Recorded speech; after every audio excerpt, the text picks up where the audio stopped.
Wizara ya Afya kwa kushirikiana na Ofisi ya Waziri Mkuu, Tawala za Mikoa na Serikali za Mitaa inapenda kuwatangazia wadau wa tiba asili na tiba mbadala na wananchi wote kuwa maadhimisho ya wiki ya tiba asili nchini yataadhimishwa kuanzia tarehe 25 hadi 31 Agosti 2026, ikiwa ni sehemu ya utekelezaji wa dira ya kimataifa na ya kitaifa ya kuendeleza kuhamasisha matumizi salama yenye ubora yanayozingatia ushahidi wa kisayansi. Maadhimisho haya yatafanyika katika kila mkoa wa Tanzania bara ili kumpa kila mwananchi nafasi ya kushiriki. Aidha, maadhimisho haya ya kitaifa yatafanyika mkoani Mbeya, viwanja vya Uhindini.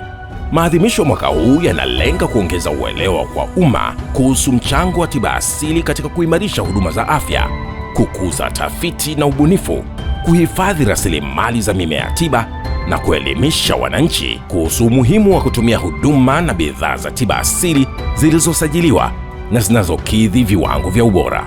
Shughuli nyingine zitakazoambatana na maadhimisho haya ni pamoja na maonyesho ya bidhaa na teknolojia za tiba asili, huduma za elimu kwa umma kuhusu matumizi salama ya tiba asili, kongamano la kisayansi la tiba asili, uchunguzi wa afya na ushauri wa kitaalamu katika magonjwa ya kuambukiza na yasiyoambukiza.